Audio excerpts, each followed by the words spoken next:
My name is Robert Mitchell, and I'm 64 years old. I spent 35 years as an accountant in Portland, Oregon, raised a daughter by myself after my wife passed from cancer, and thought I'd seen the worst life could throw at me. I was wrong. What I'm about to tell you happened 2 years ago, but I remember every detail as if it were yesterday. Some memories fade with time. Others burn themselves into your soul so deeply that you carry them forever. It was May 18th, a Saturday, the kind of perfect spring day that makes you grateful to live in the Pacific Northwest. Clear blue skies, temperature in the mid 70s, a light breeze carrying the scent of roses from the hotel gardens. My daughter Sarah's wedding day. Sarah was 29 years old, smart, kind, working as a marketing manager at a tech company downtown. After her mother died when she was 12, it had been just the two of us.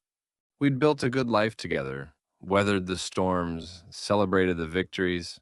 Now, she was about to start her own family, and despite my reservations about the groom, I wanted nothing more than to see her happy.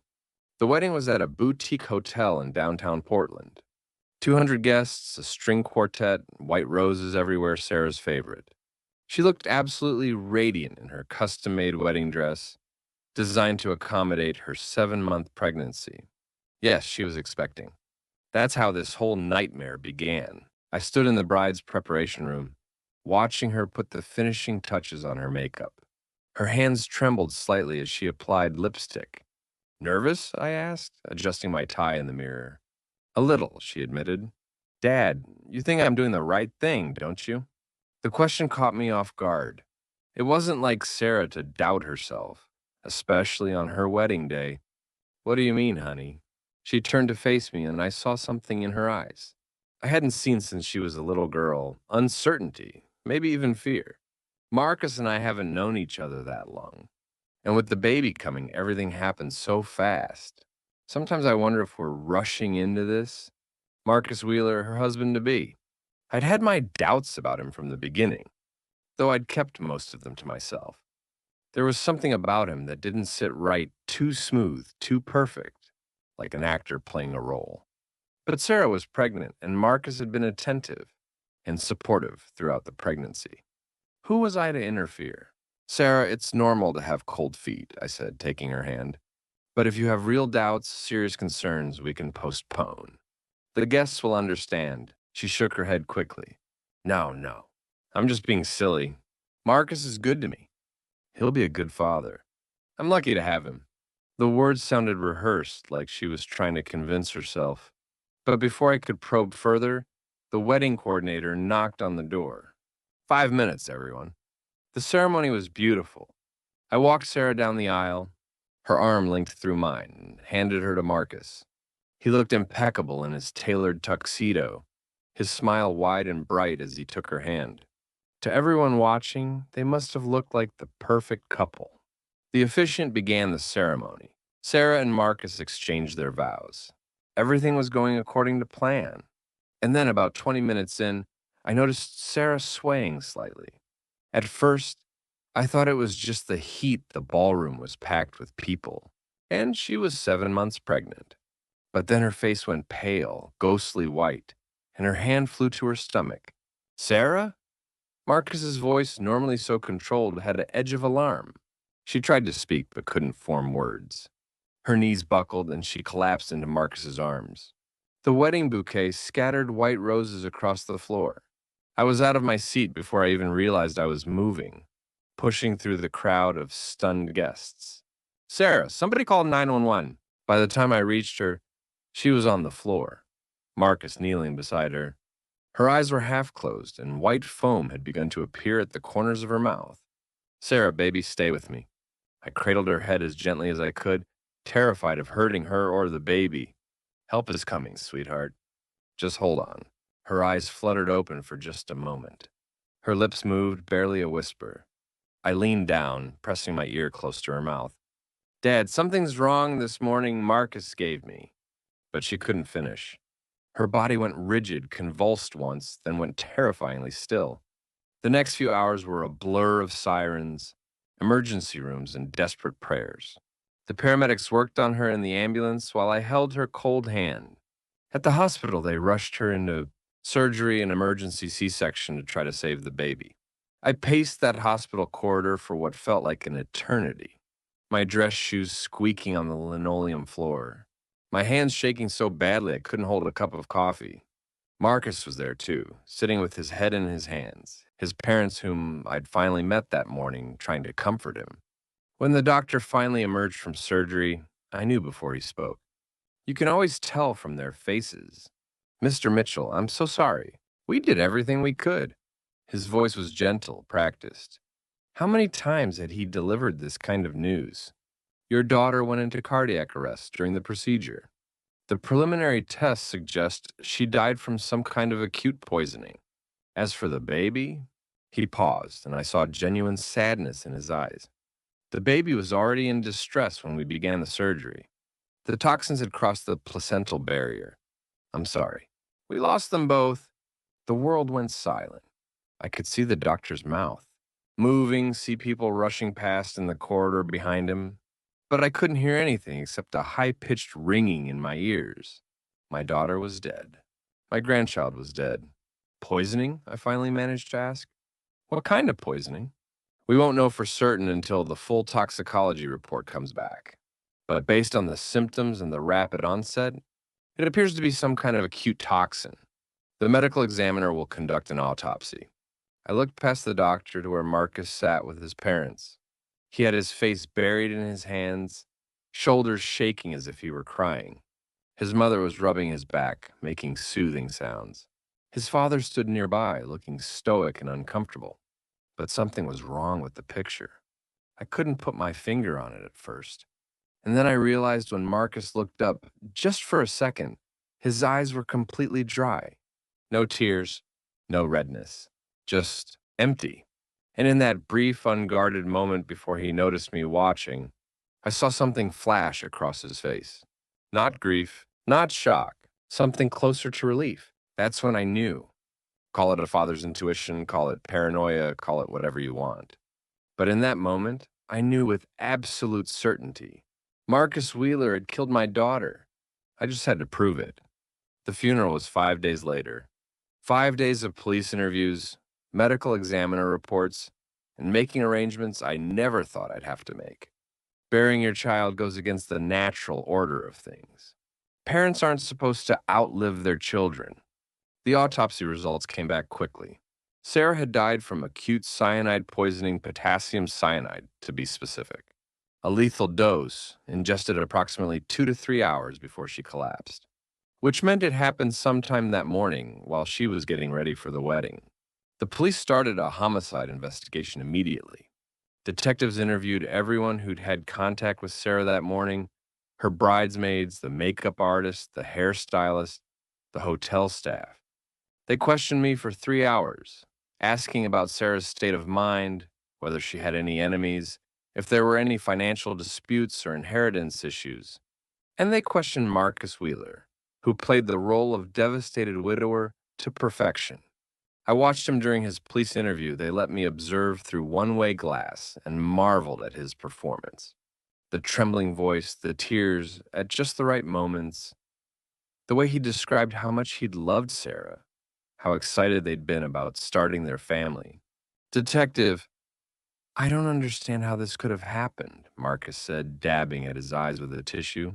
Sarah was fine that morning, happy, excited. We had breakfast together, and then I went to get ready with my groomsmen while she went with her bridesmaids.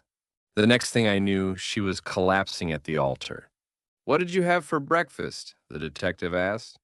Room service. Scrambled eggs, toast, fresh fruit, orange juice. We both ate the same things.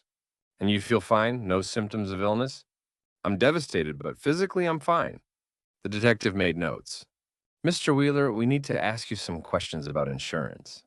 Did you and Sarah have life insurance policies? Marcus nodded. Yes, we both did. It was my idea, actually. With a baby on the way, I wanted to make sure we were protected. If something happened to me, Sarah and the baby would be taken care of, and vice versa. How much was Sarah's policy? $5 million. I know it sounds like a lot, but with the cost of raising a child these days, plus potential college expenses, He trailed off, looking embarrassed. I work in risk management. I tend to think about worst-case scenarios. $5 million. The number hit me like a punch to the gut. That was a lot of motivation for murder. But the detective just nodded and made another note. And you're the beneficiary? Yes. Just as she was the beneficiary of my policy. After the interview, I pulled Detective Patterson aside. He was in his early 50s, with gray hair and tired eyes that had seen too much. Detective, you need to investigate him more thoroughly. Marcus Wheeler. Something's not right about him. Patterson sighed. Mr. Mitchell, I understand you're grieving and you want answers. But having life insurance doesn't make someone a murderer. Lots of couples have policies on each other. It's not just the insurance, it's everything about him. He's too perfect, too controlled. And those aren't even his real parents. That got Patterson's attention. What do you mean? I finally met them this morning at the wedding. But over the past 6 months, every time we tried to arrange a meeting, there was always some excuse. His father had a health scare. His mother needed emergency surgery. They had important business meetings. It was always something. Don't you find that suspicious?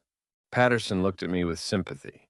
Mr. Mitchell, I know this is hard, but unfortunately, family drama and scheduling conflicts aren't evidence of murder. We need concrete proof, physical evidence linking someone to the cyanide.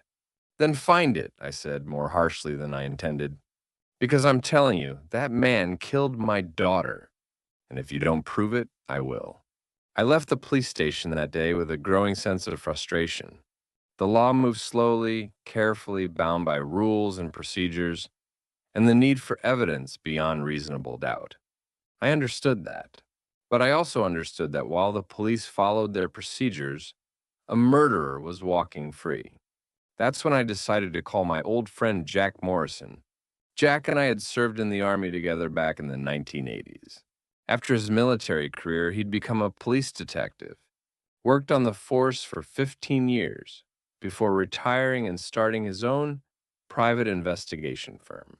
If anyone could help me uncover the truth about Marcus Wheeler, it was Jack. We met at a diner near his office 3 days after Sarah's funeral. I slid into the booth across from him, and before I could even order coffee, the words came pouring out everything about Marcus, every suspicion, every red flag I'd ignored or explained away. Jack listened without interrupting, his weathered face impassive. When I finally finished, he sat back and studied me for a long moment. Bobby, I need to ask you something, and I need you to be honest with me. Is this grief talking, or do you genuinely believe this man murdered Sarah? Both, I admitted. I'm grieving, Jack. God knows I'm grieving. But that doesn't mean I'm wrong. There's something off about Marcus Wheeler, and I need to know what it is. Jack nodded slowly. Okay, I'll look into him. But Bobby, you need to prepare yourself for the possibility that I won't find anything. Sometimes bad things happen to good people, and there's no villain to blame. Just tragedy. Then prove me wrong, I said. Show me that I'm just a paranoid father who's lost his mind with grief. I'll accept that if it's true. But investigate him first. Please. Give me a week, Jack said. That week was the longest of my life. I tried to keep busy going through Sarah's belongings, making arrangements for her estate, answering condolence calls from friends and family. But mostly I sat in my empty house and waited for Jack's call.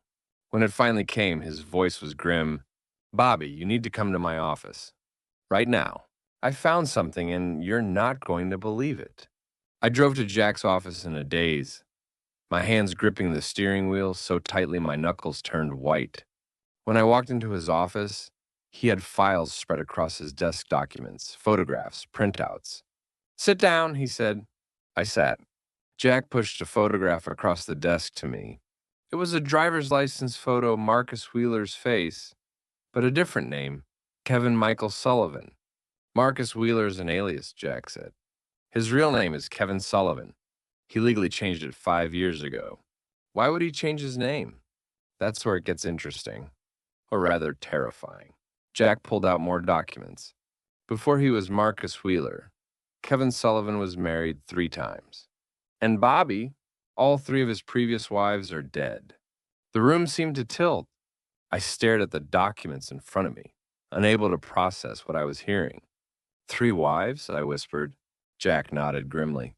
Jennifer Hayes married in 2019 in Austin, Texas. She was 28, a nurse, 3 months pregnant. 4 months after the wedding, she died of what was ruled a cardiac event. Heart attack at 29 years old. Kevin collected a $2 million life insurance payout. He showed me a newspaper obituary, a photo of a smiling young woman with dark hair and gentle eyes. She looked a little like Sarah. Wife number 2, Amy Rodriguez, married in 2020 in Phoenix, Arizona.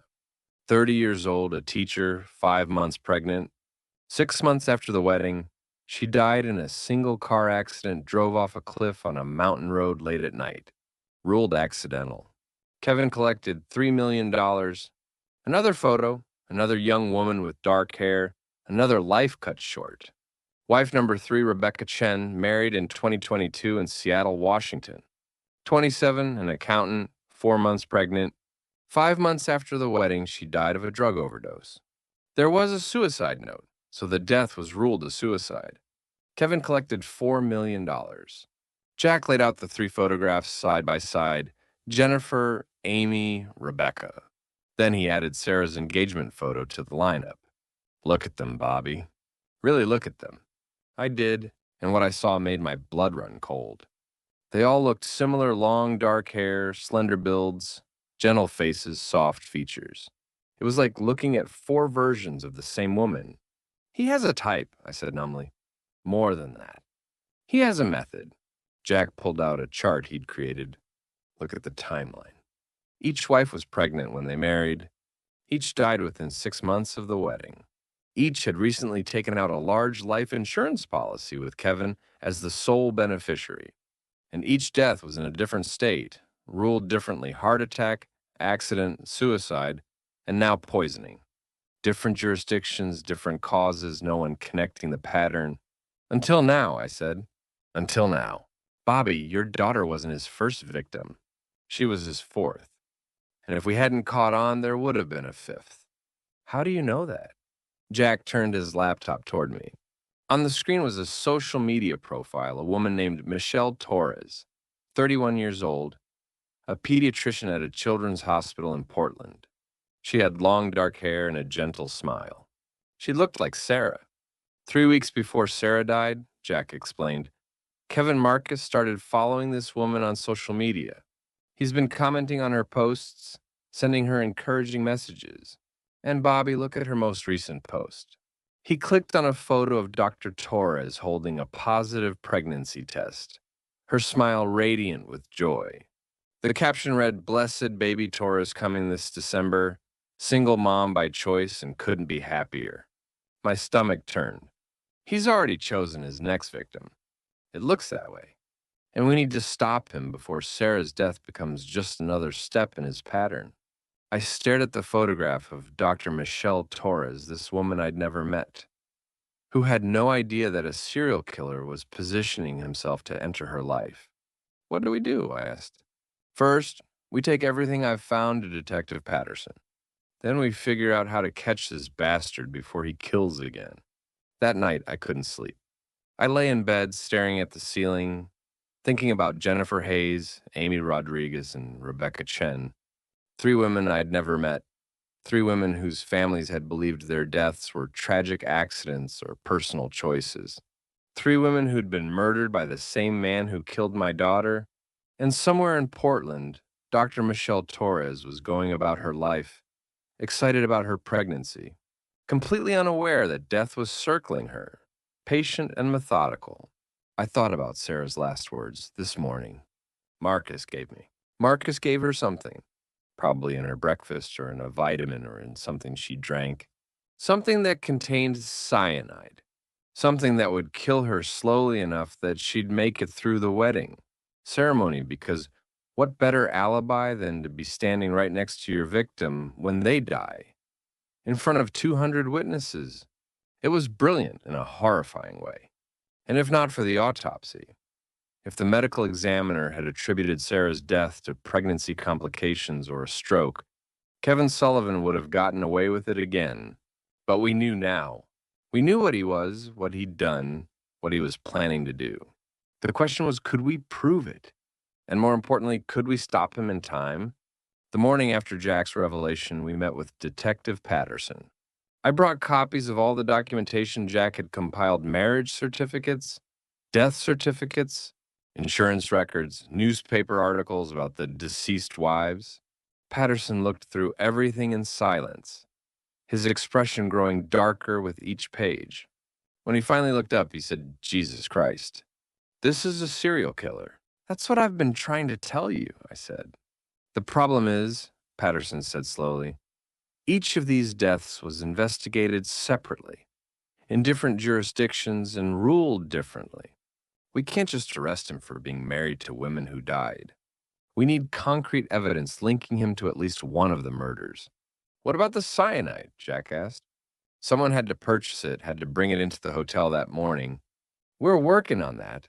Cyanide can be purchased legally for certain industrial purposes: jewelry making, metal cleaning, photography development.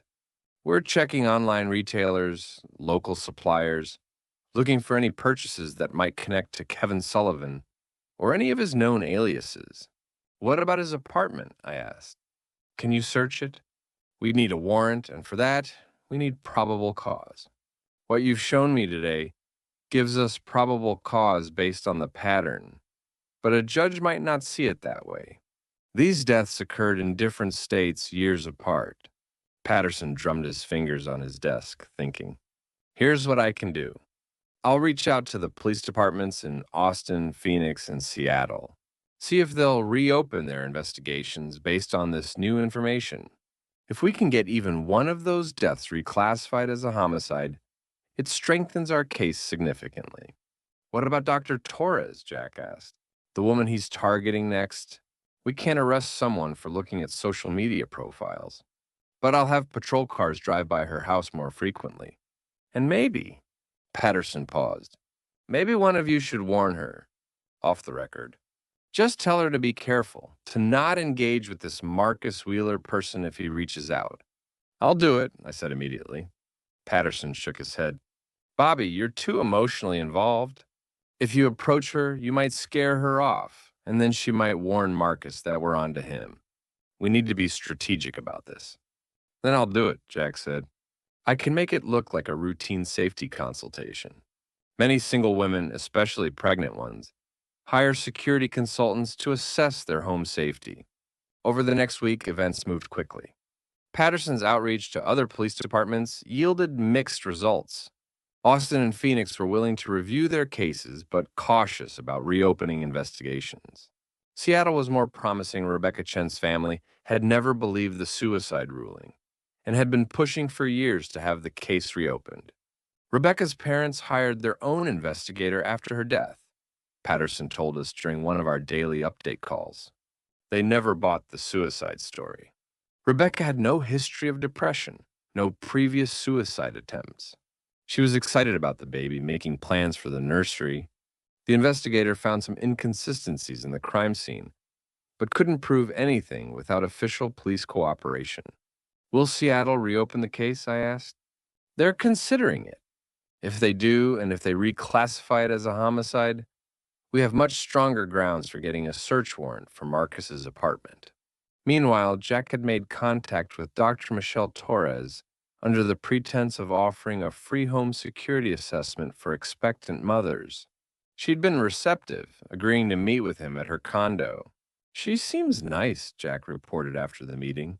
"Smart, cautious, but not paranoid. I did a walkthrough of her place, gave her some standard safety recommendations. Then I mentioned, very casually, that she should be careful about new people entering her life during this vulnerable time. I didn't mention Marcus specifically, but I planted the seed." "Did she say anything about him?" I asked if she'd been getting a lot of attention online since announcing her pregnancy. She laughed and said yes, including from other expectant parents looking for support. She mentioned one man in particular who'd been very friendly and supportive. Didn't give me his name, but from her description, it's definitely our guy. "Did you warn her?" Jack shook his head. "Not explicitly. I didn't want to scare her or tip her off in a way that might get back to Marcus, but I emphasized that she should verify anyone's identity before meeting them in person, especially men who seemed too perfect or too eager to help. The break we'd been waiting for came 2 weeks later. Patterson called me at 6 in the morning. Bobby, get to my office. Now. We've got him. I was there in 20 minutes. Jack arrived shortly after. Patterson had files spread across his conference table, his eyes bright with the kind of excitement cops get when a case finally breaks open. Seattle reopened the Rebecca Chen case, he said without preamble. Their forensics team took another look at the evidence specifically, the suicide note. They brought in a handwriting expert, a forensic psychiatrist, and a linguist. All three agree that note was written under duress. He showed us photos of the note, neat handwriting, complete sentences, but with subtle signs of stress. Uneven pressure on certain words, slight trembling in the letter formation, linguistic patterns that didn't match Rebecca's usual writing style based on samples from her work emails and personal diary. The forensic psychiatrist says the note reads like someone telling a depressed person what to write. Not like someone who's actually suicidal, Patterson continued. Real suicide notes tend to be more emotional, more disjointed. This one is too organized, too explanatory. So Seattle is ruling it a homicide? Jack asked. Suspicious death, pending further investigation. But it's enough. Combined with the pattern we've identified, we can get a warrant for Marcus Wheeler's apartment. And Bobby, we found the cyanide source. My heart leaped.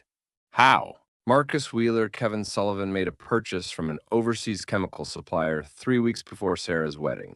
Used cryptocurrency to hide the transaction, but our financial crimes unit traced it through multiple digital wallets.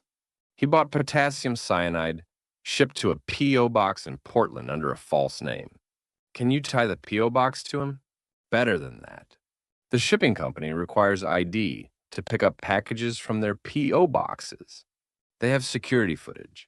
It's grainy, but it's definitely him. Patterson smiled grimly.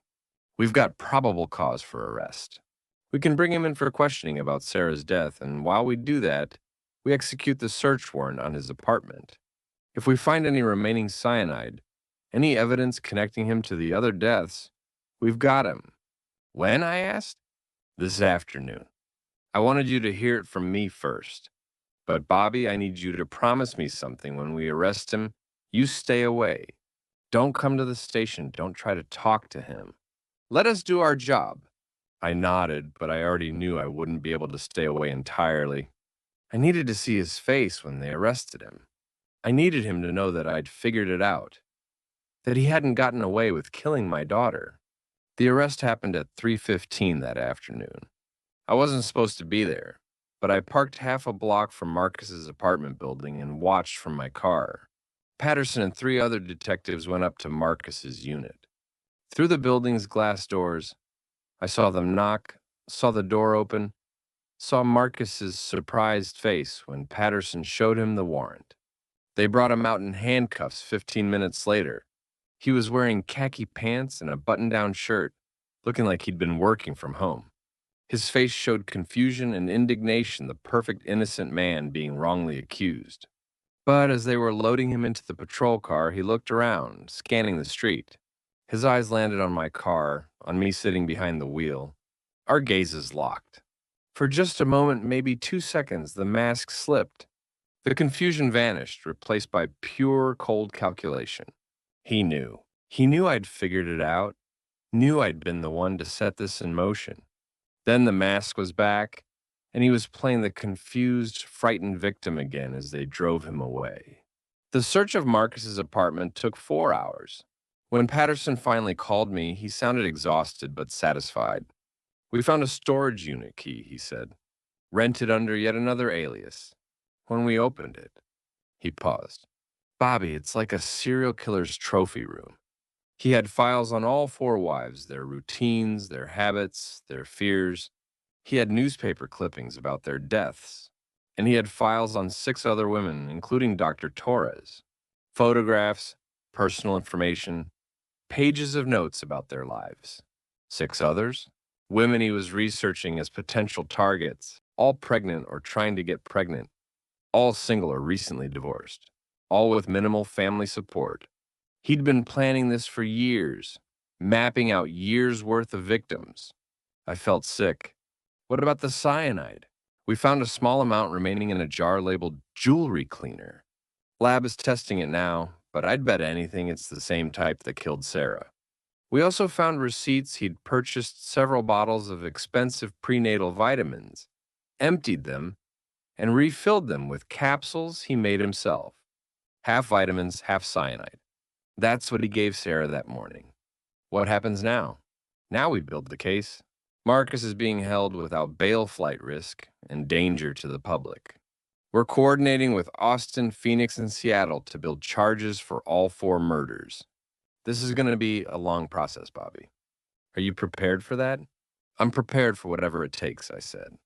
That night, I allowed myself to feel hope for the first time since Sarah's death. We had him. We had evidence, we had a pattern, we had motive and means and opportunity. Marcus Wheeler, Kevin Sullivan was going to pay for what he'd done. But the legal process, as Patterson had warned, was slow. Days turned into weeks. Prosecutors from 4 different states coordinated their cases. Defense attorneys filed motions. Experts were retained, depositions were taken, evidence was analyzed and reanalyzed. During this time, I reached out to the families of Marcus's other victims. Jennifer Hayes' mother was in a nursing home, her health declining, but her sister agreed to meet with me. We met at a cafe in Austin, and she brought photos of Jennifer. I always knew something was wrong, she told me, tears streaming down her face. Jennifer was so healthy. She jogged 3 miles every day. She'd never had heart problems. But the doctor said sometimes these things just happen, especially during pregnancy. I wanted to push for more investigation, but Jennifer's mom, my sister, was so grief-stricken, and Kevin was playing the devastated husband so perfectly. I let it go. I shouldn't have let it go. It's not your fault, I told her. He's a professional predator. He knew exactly how to manipulate everyone. Amy Rodriguez's family was larger parents, 3 siblings, aunts, and uncles, who'd all adored her. I flew to Phoenix to meet with them, and they gathered at her parents' home, a house full of grieving people who'd never gotten answers. The police said it was just a tragic accident, Amy's father said. His face was weathered, aged by grief. She drove off that cliff late at night alone. They said maybe she fell asleep at the wheel, maybe she was distracted. But Amy was such a careful driver, especially after she got pregnant. She wouldn't have taken that road at night unless someone convinced her to, I finished. He nodded. Kevin insisted they drive up there just weeks before.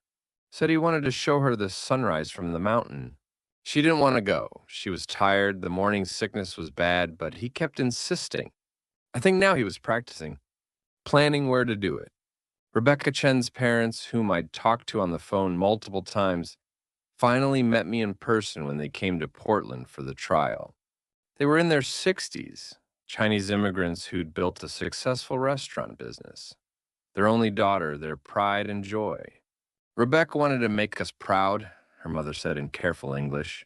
She worked so hard, became an accountant, bought a nice condo. When she told us she was getting married, we were so happy.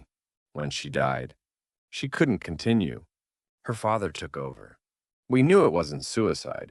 We knew our daughter. But the police said there was a note, said she'd been seeing a therapist, which was a lie, we found out later. Kevin had created false therapy records somehow.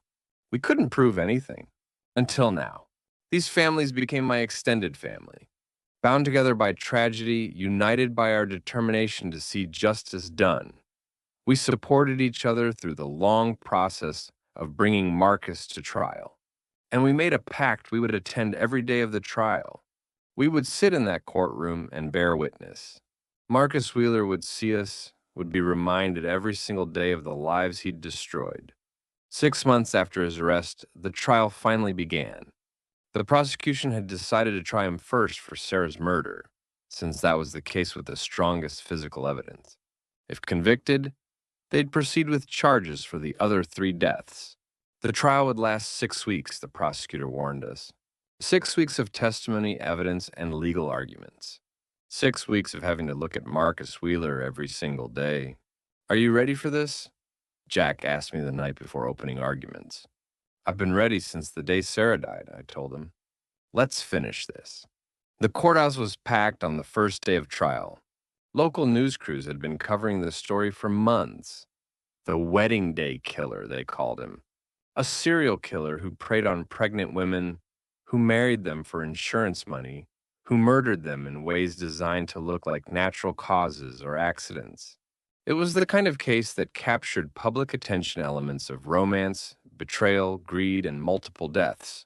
I arrived early, dressed in the same dark suit I'd worn to Sarah's funeral. Jennifer's aunt was there, flying in from Texas. Amy's sister Rosa had come from Phoenix with her husband. Rebecca's parents had driven up from California the day before. We sat together in the front row, a united front of grieving families. Marcus was led into the courtroom in a suit, not prison orange, his defense attorney's choice, trying to make him look respectable, innocent. His lawyer was Janet Morrison, a sharp woman in her 40s, who'd made her reputation defending difficult cases. She'd fought hard to get the trial moved, claiming Marcus couldn't get a fair trial in Portland with all the media attention. The judge had denied the motion. Marcus sat at the defense table, his posture perfect, his expression carefully neutral. When his eyes swept the courtroom and landed on us, the families of his victims, he didn't flinch, didn't look away. He simply nodded slightly as if acknowledging acquaintances at a social gathering. The prosecutor, David Chen, was in his 50s, with a reputation for being meticulous and thorough. In his opening statement, he laid out the case with devastating clarity. Ladies and gentlemen of the jury, Chen began, over the next several weeks, you're going to hear about a man who turned marriage into a business model. A man who systematically targeted vulnerable women, specifically pregnant women with limited family support, gained their trust, married them, insured them, and then murdered them for profit. He clicked a remote, and photos appeared on the screen: Jennifer Hayes, Amy Rodriguez, Rebecca Chen, and Sarah Mitchell. 4 women, all smiling in their photos, all full of life and hope. These 4 women had something in common, Chen continued. They were all in their late 20s or early 30s. They were all pregnant when they married the defendant. They were all insured for substantial amounts, $2 million, $3 million, $4 million, and $5 million, respectively. And they all died within 6 months of their weddings, with the defendant collecting every penny. He walked the jury through each case methodically. Jennifer's suspicious heart attack at age 29, Amy's convenient car accident on a remote mountain road, Rebecca's questionable suicide despite having no history of depression, and finally, Sarah's death from cyanide poisoning on her wedding day. The prosecution will prove that Kevin Sullivan, who changed his name to Marcus Wheeler 5 years ago, is a serial killer who has perfected the art of murder for profit. We will show you the pattern, the planning, the execution. We will show you that Sarah Mitchell's death was not a tragic accident or a random poisoning. It was premeditated murder, the culmination of years of practice and refinement. Janet Morrison's opening statement took a different approach. Ladies and gentlemen, the prosecution wants you to see a monster, she said, her voice calm and reasonable. They want you to connect dots that shouldn't be connected, to see coincidences as evidence. But here's what they can't show you: proof that Kevin Sullivan murdered anyone.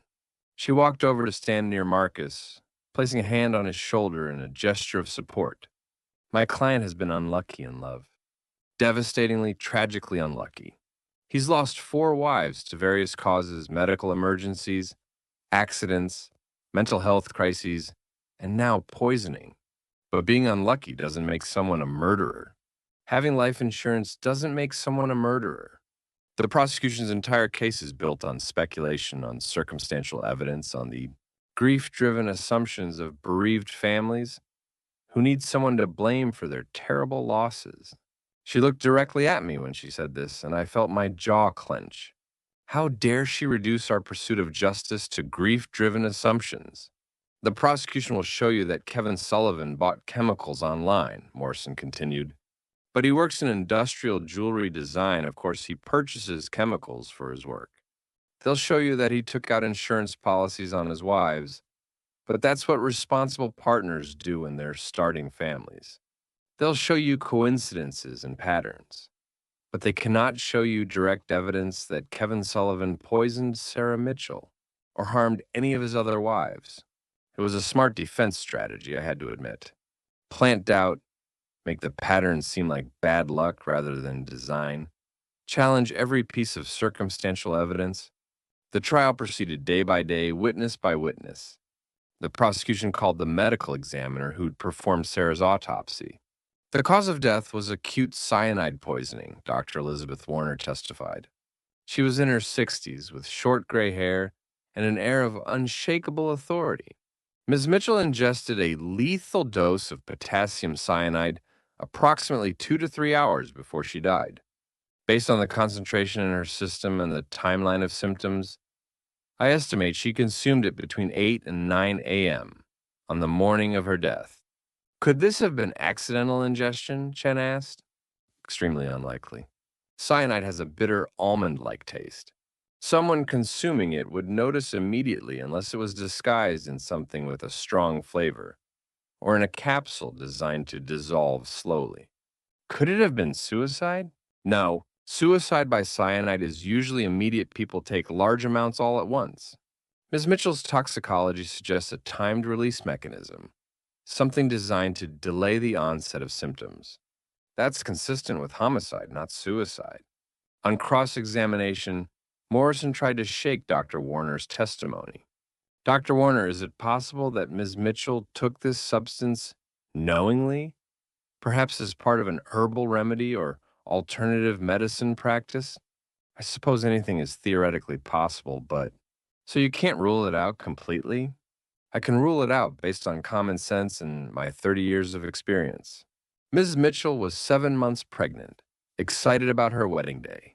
She didn't ingest poison voluntarily. Next came the witnesses who'd seen Sarah that morning. Her maid of honor, Kristen, testified about having breakfast with Sarah in her hotel room. Sarah seemed happy but nervous, Kristen said. Normal wedding day jitters. We had fruit and pastries sent up from room service. Sarah didn't eat much. She said her stomach was upset, but she thought it was just nerves. Did anyone else have access to Ms. Mitchell's room that morning? Chen asked. Marcus stopped by around 8:30.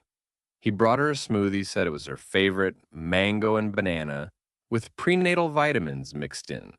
She drank about half of it before he left. The courtroom stirred.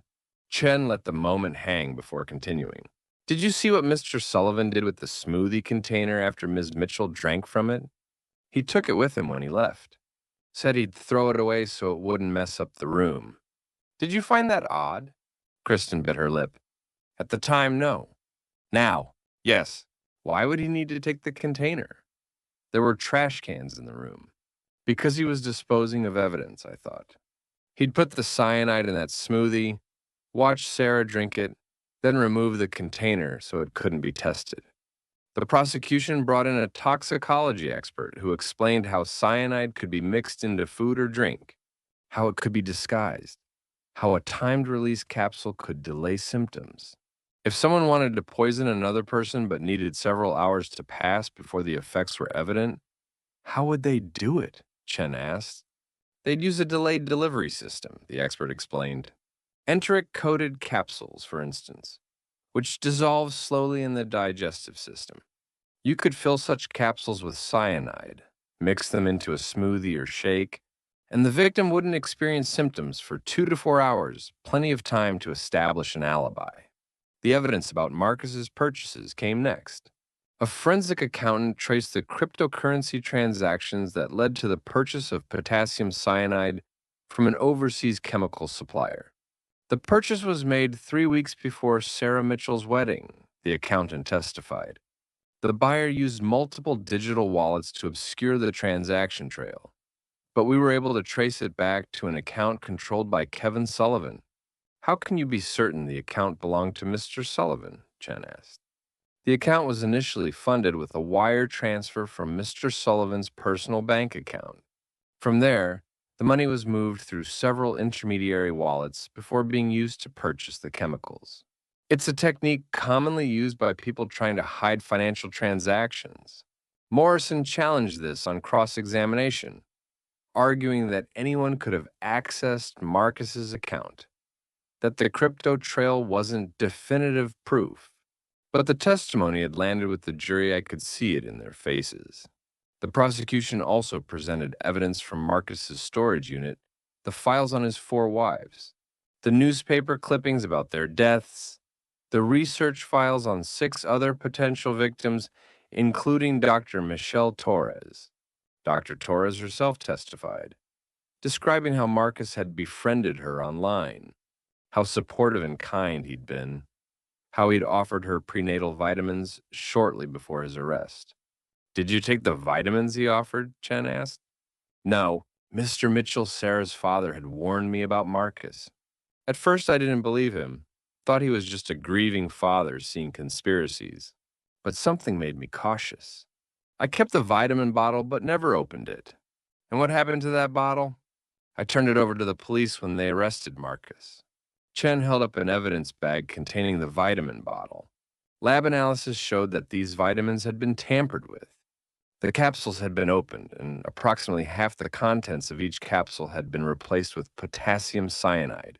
If Dr. Torres had taken these vitamins as directed 2 per day, she would have ingested a lethal dose within a week. The courtroom erupted in whispers. The judge called for order. On cross-examination, Morrison tried to suggest that the vitamins could have been tampered with after Marcus gave them to Dr. Torres, either by the police or by some unknown third party trying to frame Marcus. But Dr. Torres was unshakable in her testimony. "Mr. Sullivan gave me those vitamins sealed in their original container," she said firmly. "I never opened them. If they contained poison, it was because he put it there." The prosecution's case continued for 3 weeks. They brought in handwriting experts to testify about Rebecca Chen's suicide note, showing the signs of duress. They brought in investigators from Phoenix who testified about the suspicious circumstances of Amy Rodriguez's car accident. They brought in Jennifer Hayes's former co-workers, who testified that she'd been in perfect health before her sudden death. Finally, they called the families to testify. Jennifer's aunt described how Kevin had rushed to have Jennifer cremated, how he'd discouraged an autopsy. Amy's father testified about the strange trip Kevin had insisted on taking weeks before Amy's death to the exact location, where she would later drive off a cliff. Rebecca's mother, speaking through tears and an interpreter, described how Kevin had isolated Rebecca from her family, how they'd barely seen her in the months before her death. And then it was my turn. I took the stand wearing the same suit I'd worn every day of the trial. Chen guided me through my testimony, my initial concerns about Marcus, the red flags I'd noticed, Sarah's last words to me, my investigation with Jack's help. "Mr. Mitchell, why did you hire a private investigator to look into Marcus Wheeler?" Chen asked. "Because something didn't feel right," I said, looking directly at the jury. "My daughter was young and healthy. She was excited about her baby. She had everything to live for. When she died from poison on her wedding day, I knew it wasn't an accident. And when I saw Marcus's reaction, or rather his lack of reaction, I knew he was responsible." "What do you mean by his lack of reaction?" "He played the devastated husband perfectly when people were watching. But I saw him when he thought no one was looking. His eyes were dry. He looked relieved, not grieved. And that's when I knew my daughter had been murdered." Morrison's cross-examination was aggressive. She tried to paint me as a paranoid father, grieving and looking for someone to blame, seeing evidence where none existed. "Mr. Mitchell, isn't it true that you never approved of your daughter's relationship with Kevin Sullivan?" "I had concerns, yes." "You thought he wasn't good enough for her?" "I thought he was hiding something." "I was right. Or were you simply an overprotective father who couldn't accept his daughter's choice of partner?" I looked her directly in the eye. "My daughter is dead. 3 other women are dead. A 5th woman narrowly escaped death. This isn't about me being overprotective. This is about a serial killer who targeted my child." After 3 weeks of prosecution testimony, The defense began their case. They called character witnesses who testified that Marcus was kind, generous, and couldn't possibly be a killer. They called an expert who suggested that Sarah might have been exposed to cyanide accidentally through environmental contamination. They tried to cast doubt on every piece of evidence, every connection, every element of the pattern. But most dramatically, Marcus himself took the stand. He wore a navy suit and a somber tie. His expression was earnest, his voice steady but emotional. He'd prepared well for this performance. I loved Sarah, he said, looking directly at the jury. I loved all of my wives. Losing them destroyed me each time. And now to be accused of killing them, his voice broke convincingly. It's a nightmare beyond anything I could have imagined. Chen's cross-examination was methodical and devastating. Mr. Sullivan, you've been married 4 times. Is that correct? Yes. All 4 of your wives died within 6 months of marrying you. Isn't that an extraordinary coincidence? It's a terrible tragedy. All 4 wives were pregnant when they died. Another coincidence? I wanted to be a father. We were starting families. All 4 wives had recently taken out substantial life insurance policies, with you as the beneficiary. You collected a total of $14 million from their deaths. Still just coincidence? Marcus's composure slipped slightly. Those insurance policies were mutual. I had policies on myself too, with them as beneficiaries. That's what responsible couples do. But you're still alive, Mr. Sullivan. They're all dead. And you're $14 million richer. I would give back every penny to have them alive again. Let's talk about Dr. Michelle Torres. You began messaging her before Sarah was even dead, didn't you? I was looking for support from other expectant parents. You gave her vitamins laced with cyanide, the same poison that killed Sarah Mitchell. Those vitamins were safe.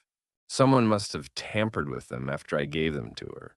Who? The police? In what scenario does that make sense? Marcus had no good answer. His mask was cracking, and the jury could see it. The trial lasted 6 weeks total. 6 weeks of testimony, evidence, and legal arguments. 6 weeks of sitting in that courtroom, watching the man who killed my daughter try to convince 12 strangers of his innocence. Finally, on a Friday afternoon, both sides rested. The judge instructed the jury, and they retired to deliberate. The wait was agonizing. The jury deliberated for 4 days through the weekend and into Monday. We waited in the courthouse cafeteria, Jennifer's aunt and Amy's sister and Rebecca's parents and me, drinking bad coffee. Barely eating, checking our phones obsessively for updates. On Tuesday morning, we got the call. The jury had reached a verdict. We filed back into the courtroom. Marcus was brought in, his expression carefully neutral. The jury filed in and I tried to read their faces, but they looked at no one. Has the jury reached a verdict? The judge asked. We have, Your Honor, the forewoman said. The bailiff collected the verdict forms and handed them to the judge. She reviewed them silently, her expression unchanging, then handed them back. My heart was pounding so hard, I thought everyone in the courtroom must be able to hear it. On the charge of murder in the first degree in the death of Sarah Mitchell, how do you find? We find the defendant guilty. The courtroom exploded. Jennifer's aunt started crying. Amy's sister grabbed my hand. Rebecca's mother made a sound that was half sob, half prayer. I felt tears streaming down my face. The judge banged her gavel, calling for order. When the room quieted, she continued, on the charge of attempted murder in the case of Dr. Michelle Torres, how do you find? Guilty. On the charge of insurance fraud, how do you find? Guilty. The verdicts continued, charge after charge. Guilty.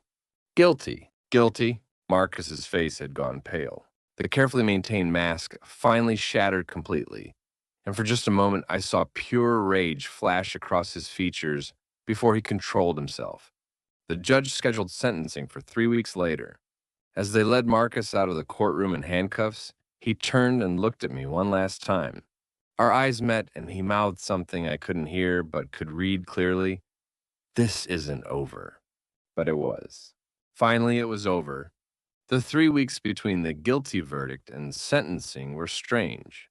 After months of constant activity investigation, trial preparation, daily court appearances, suddenly there was nothing to do but wait. The jury had spoken. Marcus Wheeler, whose real name was Kevin Sullivan, had been found guilty of murdering my daughter and attempting to murder Dr. Michelle Torres. But the question remained, what would his sentence be? Oregon had abolished the death penalty in the 1960s, so life in prison was the maximum. The question was whether the judge would allow any possibility of parole. During those 3 weeks, prosecutors in Texas, Arizona, and Washington formally charged Marcus with the murders of Jennifer Hayes, Amy Rodriguez, and Rebecca Chen. They'd been building their cases in parallel with the Oregon trial, and now with Marcus already convicted of one murder, the other cases became much stronger. He'll never see the outside of a prison again, Detective Patterson told me over coffee one afternoon. Even if by some miracle he wins an appeal on Sarah's case, which he won't, he's got 3 other murder charges waiting, and more might still surface. We've been going back through unsolved deaths in cities where he lived, looking for other possible victims. The thought that there might be more victims, more women whose families never got answers, more deaths written off as accidents or natural causes haunted me. How long had Marcus been doing this? Had he been killing women for profit since his early 20s? How many lives had he destroyed? I spent some of that waiting time with the other families. We'd become bonded through shared tragedy, and we supported each other through this final phase. Jennifer's aunt, whose health was fragile, had me promise I'd attend sentencing on her behalf if she couldn't make it. I need to know that monster is locked away forever, she said. Tell the judge what he did to our family. Amy's sister Rosa and I met several times. She brought her children with her, once 3 kids, between ages 6 and 10, energetic and full of life. Amy would have been such a good mother, Rosa said, watching her kids play in the park. She was so excited about the baby. She'd already picked out names, started decorating a nursery, and he took all of that away from her. From all of us.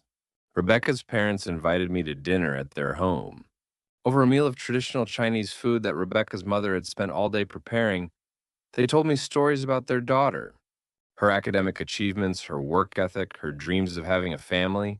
We came to this country with nothing, Rebecca's father said. We worked so hard to give our daughter opportunities. She succeeded in everything she tried. And then that man, he couldn't finish the sentence. I also spent time with Dr. Michelle Torres. She'd given birth to a healthy baby girl in December, a little girl she'd named Sarah Michelle, with my permission. When she'd first asked if she could use Sarah's name, I'd been so moved I couldn't speak. I just nodded, tears streaming down my face.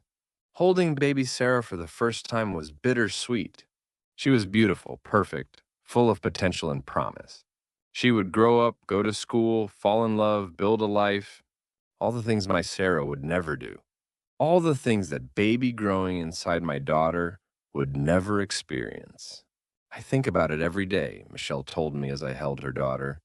How close we came to not being here. If you hadn't warned me, if you hadn't investigated Marcus, if you hadn't been brave enough to speak up, even when I didn't believe you, we'd be gone. Sarah would have died for nothing. She didn't die for nothing, I said firmly. She died because a monster killed her. But her death led to catching that monster, to saving you and this little one. That means something. The sentencing hearing was set for a Monday morning in December. I woke early that day, put on my suit, and drove to the courthouse through light snow. Portland doesn't get much snow, but when it does, it transforms the city into something almost magical. On any other day, I might have appreciated the beauty. Today, all I could think about was facing Marcus Wheeler one more time. The courtroom was packed again. News crews, journalists, true crime bloggers, and curious citizens filled every available seat. But the front row was reserved for us, the families of Marcus's victims. Jennifer's aunt had made it after all, despite her poor health. She sat between Amy's sister and Rebecca's parents, all of us dressed in dark colors, all of us there to bear witness. Dr. Michelle Torres was there too, having arranged childcare for baby Sarah. I need to see this through, she told me. I need to see him sentenced. Marcus was brought in wearing prison orange. This time, no more suits, no more pretense of respectability. He looked thinner than he had during the trial, his face drawn. Prison hadn't been kind to him, but then again, why should it be? The judge, Honor Victoria Martinez, was a stern woman in her early 60s with a reputation for tough sentencing. She'd presided over the trial with patience and fairness, but now that the verdict was in, I suspected she would show no mercy. Before I impose sentence, Judge Martinez said, I'm going to hear victim impact statements. Each of you who wishes to speak may do so. Jennifer's aunt went first. Her voice trembled, and she had to stop several times to compose herself. Jennifer was like a daughter to me, she said. When my sister, her mother, got sick, I helped raise her. I was there for her first day of school, her graduation, her wedding day. I should have been there when she had her baby. Instead, I was at her funeral. And now I know it wasn't God's will or bad luck or a tragic medical event. It was murder. Cold, calculated murder by a man who saw my Jennifer as nothing more than a paycheck. Amy's sister spoke next, her voice stronger, angrier. My sister was the kindest person I knew. She became a teacher because she wanted to help children, to make a difference in the world. She would have been an amazing mother. Instead, Kevin Sullivan drove her off a cliff like she was trash to be disposed of. He robbed her of her future. He robbed our family of a sister, an aunt, a daughter. He robbed her unborn baby of life itself. And for what? Money. He killed 3 people, Amy and her baby, and part of our family's soul for $3 million. Rebecca's mother spoke through an interpreter, her words halting but powerful. In Chinese culture, we believe children should honor their parents by living good lives, by having families, by carrying forward the family name. Rebecca did everything right. She studied hard, got good job, made us proud. When she told us she was getting married, having baby, we were so happy. This is what we worked for, what we sacrificed for. Then she'd die, and we believe it was her choice, her decision to leave us. For 2 years, we carry shame, wondering what we did wrong as parents. Now we know truth. Our daughter didn't choose to die. She was murdered. The shame is not ours. It is his. She pointed at Marcus with such fury that he actually flinched. Then it was my turn. I stood and walked to the podium, my prepared statement in hand. But when I looked at Marcus, when I saw him sitting there with that neutral expression, I put the statement aside. These weren't words I needed to read. They came from my heart. Your Honor, Kevin Sullivan killed my daughter on what should have been the happiest day of her life. She was standing at the altar in her wedding dress, 7 months pregnant with her first child, my first grandchild, and he poisoned her. He watched her collapse, watched her die, and he felt nothing. No remorse, no guilt. Just satisfaction that his plan had worked. I had to pause, my voice breaking. The judge waited patiently. Sarah was 29 years old. She'd survived losing her mother to cancer when she was just 12. She built a good life, a successful career. She was excited about becoming a mother. And this man took all of that away from her and from me. I'll never walk her down the aisle at a real wedding. I'll never meet my grandchild. I'll never get to grow old knowing my daughter's happy and settled. He stole my entire future. I looked directly at Marcus now. You're a predator. You target vulnerable women, you gain their trust, you marry them, and then you murder them for insurance money. You did it at least 4 times. You would have done it to Dr. Torres, too, and probably to 6 other women whose names we found in your files. You would have kept killing until someone stopped you. I turned back to the judge. Your Honor, I'm asking you to make sure Kevin Sullivan never has the chance to hurt anyone else ever again. He needs to spend the rest of his life in prison with no possibility of parole. That's the only way to ensure no more women die at his hands. I sat down, emotionally exhausted. Michelle Torres spoke next, describing her narrow escape and the fear she still lived with, knowing how close she'd come to death. When all the statements were finished, Judge Martinez asked Marcus if he had anything to say. His attorney advised him not to speak, but Marcus ignored her. He stood, and for a moment I thought he might finally confess, might show some remorse. I was wrong. Your Honor, I maintain my innocence, he said, his voice steady. I loved all of these women. Their deaths were tragedies, not murders. I understand that grief makes people need someone to blame, but I'm not the villain they're making me out to be. I hope that someday the truth will come out and I'll be exonerated. The audacity of it took my breath away. Even now, even after being convicted, he was still lying, still playing the victim. Judge Martinez's expression hardened. Mr. Sullivan, I've been on the bench for 23 years. I've presided over hundreds of criminal cases, and rarely, very rarely have I encountered someone as cold, as calculating, and as dangerous as you. She let that sink in before continuing. You systematically targeted vulnerable pregnant women. You studied their lives, learned their weaknesses, crafted personas designed to appeal to them. You convinced them to marry you, to take out insurance policies, to trust you. And then you murdered them in ways designed to avoid suspicion: heart attacks, accidents, suicides, poisoning. Each time you got away with it. Each time you collected the insurance money and moved on to your next victim. Her voice grew harder. The evidence in this case is overwhelming. You purchased cyanide using cryptocurrency to hide the transaction. You prepared poisoned vitamins for both Sarah Mitchell and Dr. Michelle Torres. You maintained files on multiple potential victims, planning years of future murders. You're not a man who made mistakes or had bad luck. You're a serial killer who turned marriage into a murder-for-profit scheme. She looked down at her notes, then back at Marcus. For the murder of Sarah Mitchell, I sentence you to life in prison without the possibility of parole. For the attempted murder of Dr. Michelle Torres, I sentence you to 25 years to life. For the insurance fraud charges, I sentence you to 10 years. These sentences will run consecutively, not concurrently. She paused, letting the weight of the sentence settle over the courtroom. Mr. Sullivan, you will spend the rest of your natural life in prison. You will never be free again. You will never have the opportunity to harm another woman. And perhaps, in the decades you have left, you'll have time to reflect on the lives you destroyed and the families you devastated, though I doubt you're capable of genuine remorse. She banged her gavel. Court is adjourned. As the guards moved to take Marcus away, he turned and looked at me one last time. This time there was no mask, no pretense, just pure hatred in his eyes. He'd been caught, convicted, and sentenced to die in prison, and he blamed me for it. Good. I hoped he thought about me every day for the rest of his life. I hoped my face haunted his dreams, the way Sarah's death haunted mine. As they led him away, the families gathered together. We hugged, we cried, we held each other up. Justice had been served.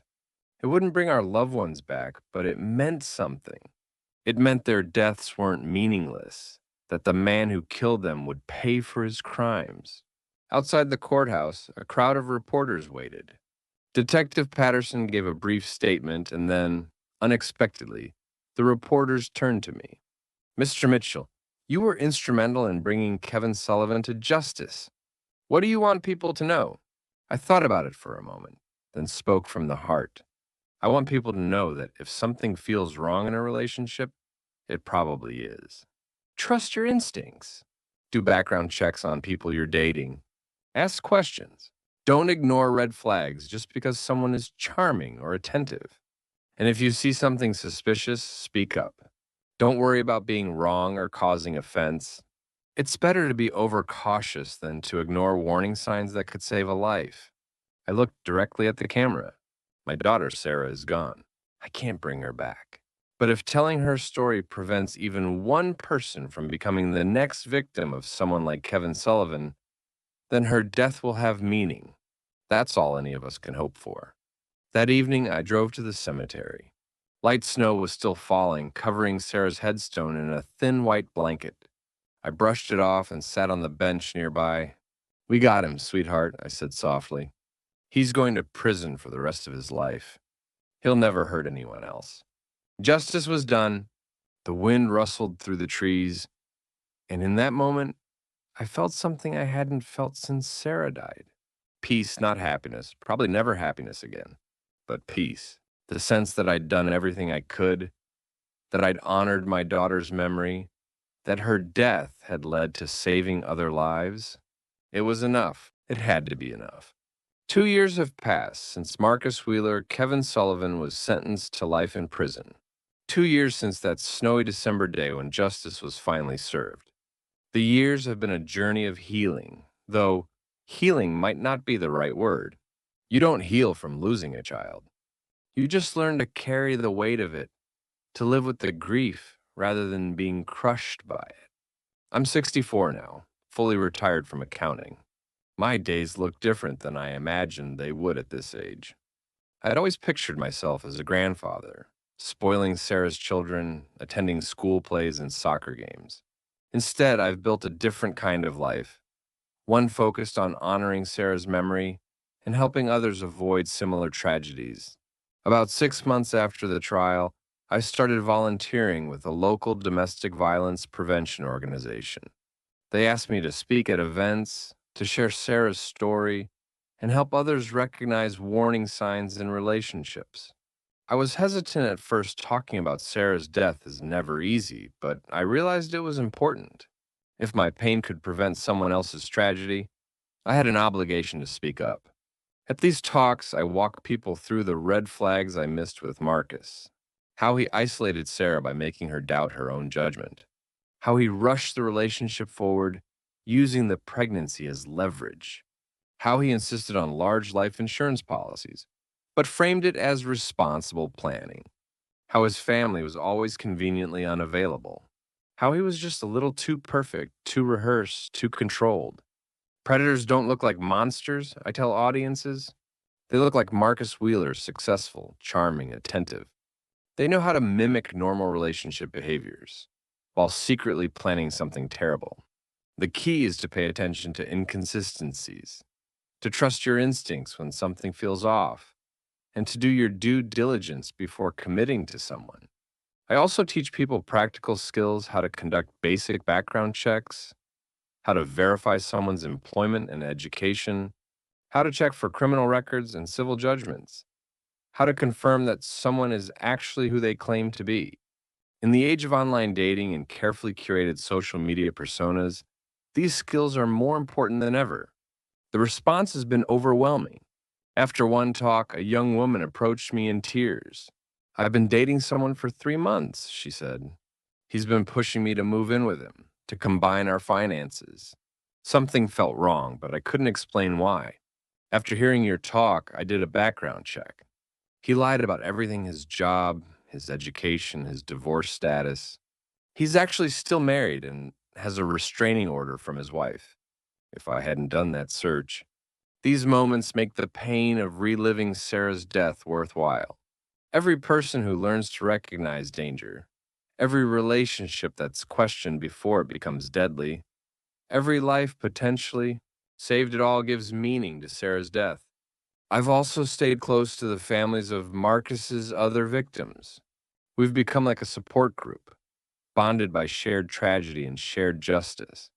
We message regularly, visit when we can, and support each other through the hard days, birthdays, anniversaries, holidays. Jennifer's aunt passed away about a year after the trial. She'd been in poor health for years, and I think knowing that Marcus was in prison gave her the peace to let go.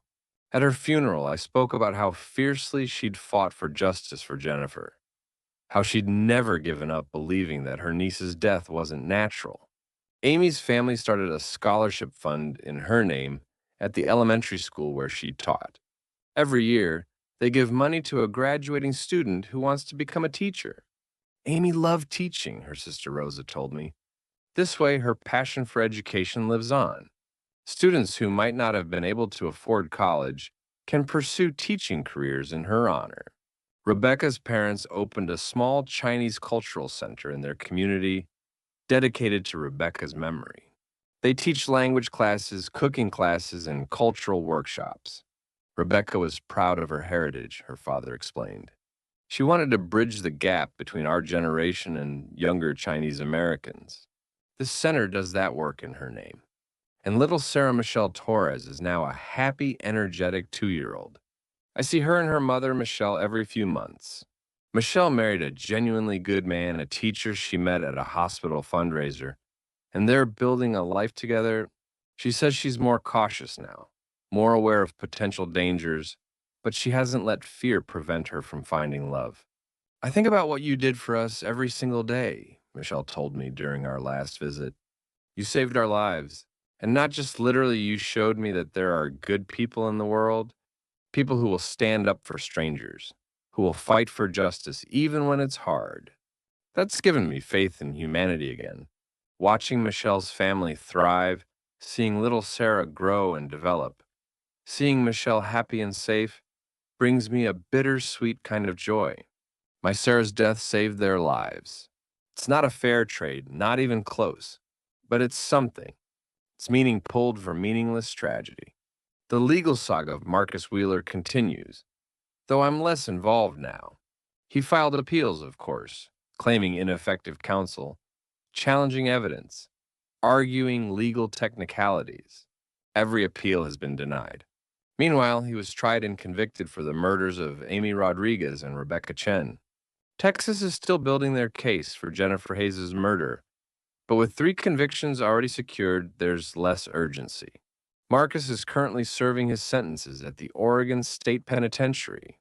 According to Detective Patterson, who keeps tabs on him, Marcus keeps to himself in prison, spends most of his time in the library, and has refused all interview requests from journalists and true crime writers.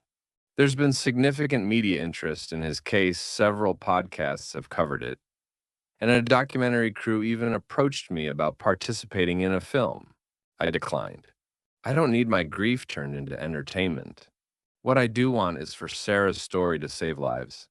That's why I agreed to work with Jack Morrison on a different kind of project.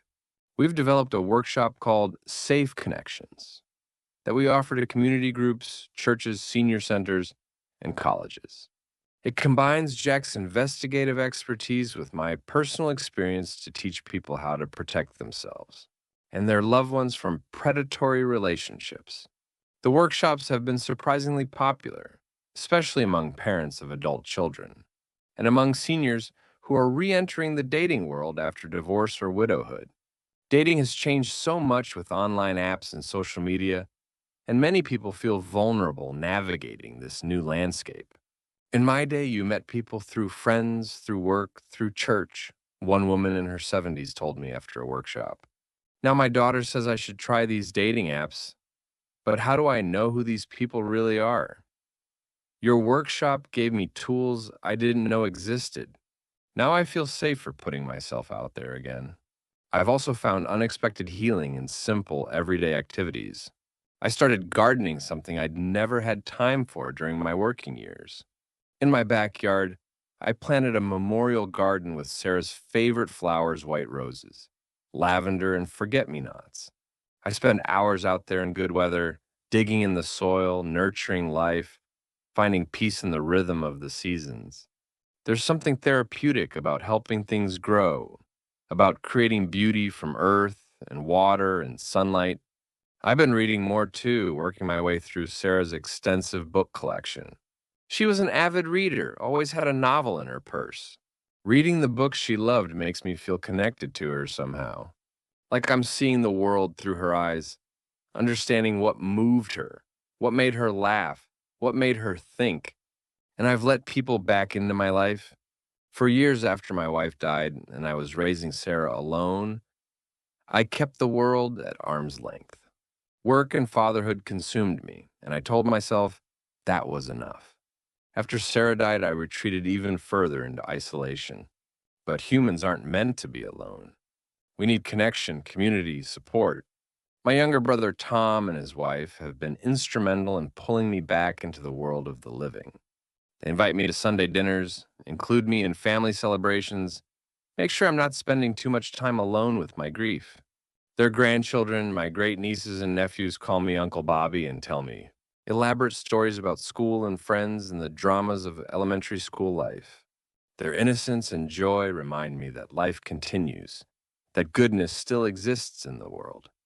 I've even started dating again, which feels strange at 64. Her name is Patricia. Everyone calls her Patty, and she's a widow who lost her husband to cancer 4 years ago. We met at a grief support group I started attending about a year after the trial. The group is specifically for parents who've lost adult children, and it's been incredibly helpful to talk with people who understand this particular kind of loss. Patty and I bonded over our shared experience of grief, and slowly, carefully, something more developed. She understands that I'll always love Sarah, that I carry her memory with me every day. She doesn't try to fix me or rush me or tell me to move on, that phrase that well meaning people use when they're uncomfortable with prolonged grief. She just sits with me in the pain when it comes and celebrates the good days when they arrive. You know what I admire about you? Patty said to me recently over coffee. You didn't let what happened destroy you. You could have become bitter, angry, isolated. Instead, you channeled your pain into helping others. You made Sarah's death mean something. I'm not sure I deserve that kind of praise. Most days, I feel like I'm just putting one foot in front of the other, trying to make it through without falling apart. But maybe that's what resilience looks like, not some heroic strength, but simply the decision to keep going, to find purpose in the pain, to help others, even when you're still hurting yourself. Last month was the third anniversary of Sarah's death. I spent the morning at her grave, as I do every anniversary and every Sunday. She's buried next to her mother now, just like she wanted. The headstone reads, Sarah Mitchell, beloved daughter, forever in our hearts. Below that, in smaller letters, and her unborn child, who we never got to meet.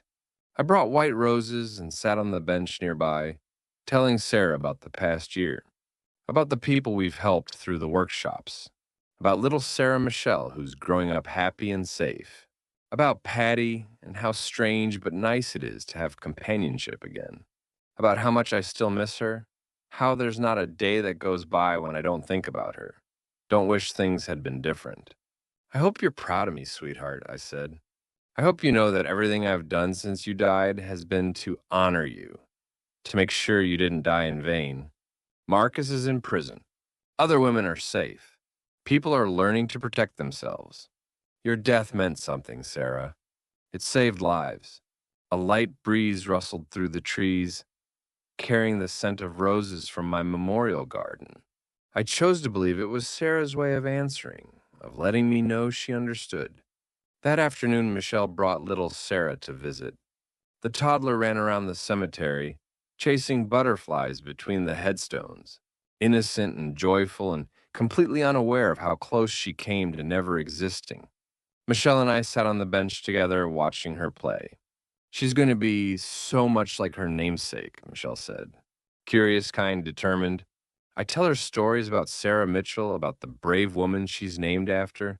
As she gets older, I'll tell her the whole story, how Sarah's death saved our lives, how your courage and determination brought a killer to justice. That's a heavy legacy for a little girl, I said. It's a legacy of strength and justice. That's not heavy, that's empowering. She'll grow up knowing that good people fight for what's right, that justice matters, that one person's actions can make a real difference in the world. We sat in comfortable silence for a while, watching little Sarah play.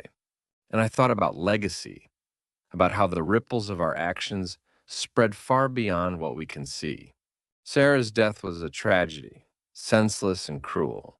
But from that tragedy came awareness, protection, and saved lives. Laws were changed. People were educated. A serial killer was stopped. That doesn't make up for losing her. Nothing ever could. But it gives her life and death a meaning that extends beyond just our family, beyond just our grief. Sarah Mitchell lived 29 years, and in that time, she brought joy to everyone who knew her. And her death, terrible as it was, prevented other deaths, protected other families from experiencing what we experienced. As the sun began to set, casting long shadows across the cemetery, Michelle and little Sarah headed home. I stayed a bit longer, my hand resting on Sarah's headstone. I love you, sweetheart, I whispered. I'll see you next week. I'm always back. Driving home through the Portland streets, I passed familiar landmarks, the coffee shop where Sarah and I used to meet for breakfast, the bookstore where she'd spend hours browsing, the park where we'd walk when she needed to talk about something important. This city is full of memories, pieces of Sarah that live on in the places she loved. When I got home, Patty was waiting on my porch with takeout from my favorite Thai restaurant. She knows anniversaries are hard, knows I need company but not forced conversation, need presence but not pressure. We ate in comfortable silence, watching the evening news together. There was a brief story about changes in insurance, regulations, new requirements for additional investigation when substantial policies are taken out on spouses, especially in cases involving pregnancy. The reporter mentioned that these changes were prompted by the Marcus Wheeler case, by Sarah's death and the deaths of the other women. She'd be proud of you, Patty said softly, squeezing my hand. I hope so, I replied. I really hope so. That night, I slept peacefully for the first time in weeks. I dreamed of Sarah, but not the nightmare of her death that had haunted me for so long. Instead, I dreamed of her as a child, maybe 7 or 8 years old, building a sandcastle at the beach. She was completely focused, tongue sticking out slightly the way she always did when she was concentrating. In the dream, I somehow knew she would die young. I knew I couldn't stop it, couldn't change the future. But I also knew she would have 29 years of life, years of love and growth and happiness and accomplishment. 29 years of being loved and loving others. 29 years of making a difference in the world. And I knew that even after she was gone, her impact would continue. Lives would be saved because of her story. People would be protected because of the lessons learned from her death. That had to be enough. When I woke the next morning, I felt different, lighter somehow. The grief was still there, it would always be there. A part of me now, like my eye color or my height, but it wasn't crushing me anymore. I could carry it, could live with it, could even find joy and purpose despite it. I made coffee and sat on my back porch, looking at Sarah's memorial garden. The roses were blooming white and perfect against the green leaves. A hummingbird visited the lavender, its wings beating so fast they were just a blur. Life goes on. That's what I've learned in these 3 years. No matter how terrible the tragedy, no matter how deep the grief, life continues. The sun rises every morning. Flowers bloom every spring. Children laugh and play. People fall in love, start families, build futures. Sarah's life was cut short, but mine continues. And I have a choice about what to do with the years I have left. I can let grief consume me, can retreat into bitterness and isolation, or I can honor Sarah by living fully, by helping others, by making the world a little bit safer and kinder. I choose the latter. Every day I choose it. Some days it's harder than others. Birthdays, holidays, random Tuesday afternoons, when something reminds me of her, and the grief crashes over me like a wave.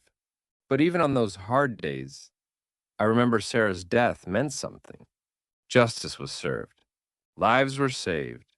And somewhere in a maximum security prison, Marcus Wheeler sits in a cell knowing he'll never leave, never harm another woman, never profit from death again.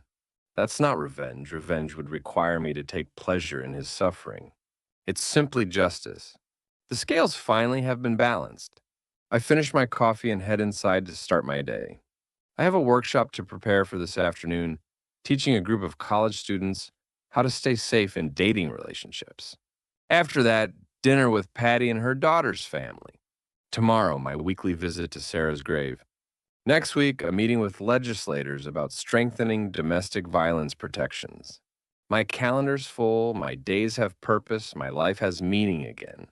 It's not the life I planned, I'm not the grandfather I expected to be, doing the things I expected to do. But it's a good life nonetheless. A life of service, of healing, of hope. Sarah would approve, I think. My brave, kind, determined daughter would want me to be happy, to help others, to live fully even in her absence. She wouldn't want me frozen in grief, trapped in the past. So I move forward, carrying her memory with me, telling her story to anyone who will listen. hoping that each person who hears it might recognize danger before it's too late, might trust their instincts, might speak up when something feels wrong. If even one life is saved because of Sarah's story, then her death, terrible and unfair as it was, will have mattered.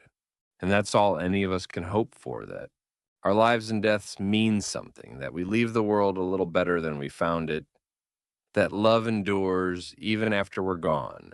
Sarah, my darling daughter, your life meant something. Your death meant something. You are loved, you are remembered, and your legacy lives on. Rest in peace, sweetheart. Until we meet again.